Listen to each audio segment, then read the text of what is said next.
2019 के बाद आखिर आतिफ सर कहां गायब हो गए? क्यों उनके सॉन्ग काफी टाइम से किसी भी बॉलीवुड मूवी में सुनने को नहीं मिल रहे? क्या आतिफ सर का एरा अब खत्म हो गया?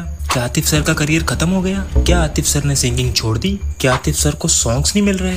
ये वो सवाल हैं जो 2019 के बाद मोस्टली लोग पूछते हुए नजर आते हैं। आइए इस पे डिटेल में बात करते हैं और आपके सब सवालों का जवाब देते हैं। 2018 तक सब ठीक था। हर दूसरी मूवी में आतिफ का सॉन्ग जरूर होता था। दिल मेरी ना सुने, दिल की मैं ना सुनूं,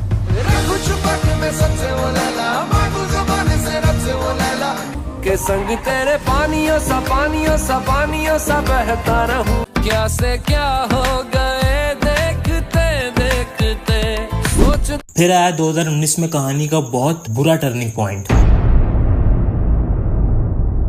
14 फरवरी 2019 को तमाम पाकिस्तानी आर्टिस्ट को हाई कोर्ट ने ऑफिशियली बैन कर दिया,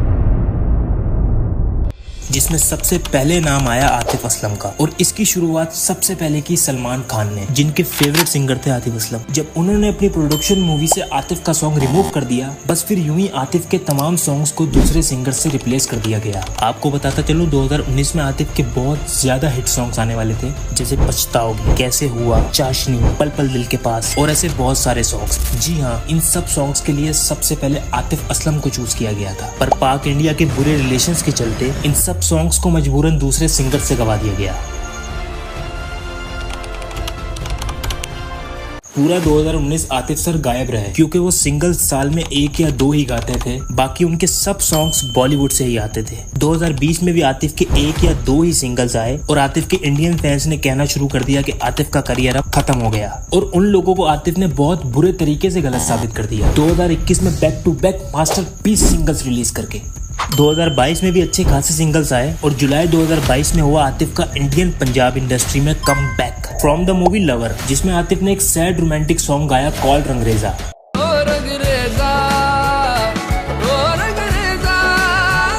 2023 में सॉन्ग्स थोड़े कम आए, साथ में एक और सॉन्ग इंडियन पंजाब इंडस्ट्री से आया from the movie carry on जट्टा 3 कॉल्ड बुरा हाल।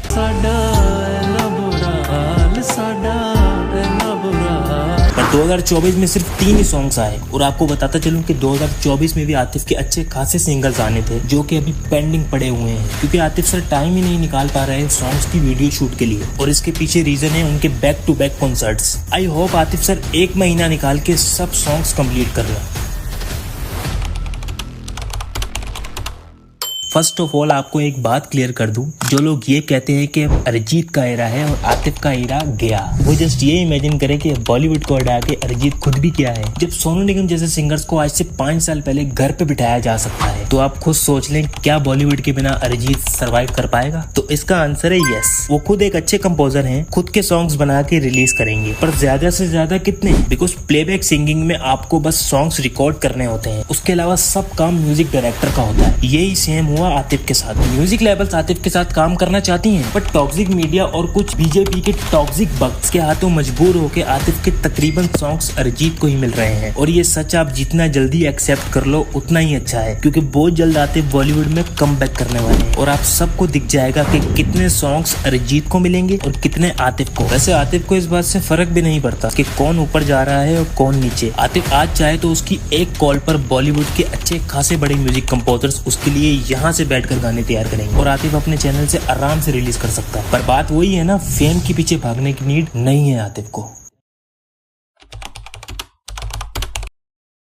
2020 में जब आतिफ ने म्यूजिक से बिल्कुल ब्रेक ले लिया था और एकदम कॉक स्टूडियो से 99 नेम्स ऑफ अल्लाह और अपनी खूबसूरत आवाज में अजान रिलीज की, तो लोग यही समझ बैठे कि आतिफ ने सिंगिंग छोड़ दी है, पर इसको भी आतिफ ने क्लियर कर दिया। अच्छा, ये बड़ा पर्सनल किस्म का एक वो सिलसिला है कि कोई अगर म्यूजिक छोड़ता है या नहीं छोड़ता है। जुनैद जमशेद साहब की रिस्पेक्ट में हमसे मुलाकात की हुई है, तो उनकी रिस्पेक्ट जो है वो अपनी जगह, अल्लाह ताला उनकी मर्तबा जो है वो बुलंद फरमाए। मुझे ये लगता है कि मैं अगर दुनिया का साथ रख रहा हूँ तो साथ दीन को रखने की कोशिश कर रहा हूँ, क्योंकि इंसान है, इंसान से गलतियाँ होती हैं। तो इसको कह लें कि मैं म्यूजिक छोड़ने नहीं वाला हूँ और ना ही इसको छोड़ूंगा। अच्छा। मेरे नज़दीक इसकी कोई वो नहीं है सिलसिला, मेरे दिमाग में ऐसा अभी कोई सिलसिला नहीं है कि मैंने म्यूजिक छोड़ना है। हाँ, लेकिन मैं इस चीज को हाईलाइट जरूर करना चाहता हूँ कि म्यूजिक तो चले हैं, लेकिन अल्लाह ताला के नाम, अल्लाह ताला की सिफात है, ताजदारे हरम कौन है, नबी करीम सल्लल्लाहु अलैहि वसल्लम की इम्पोर्टेंस क्या है।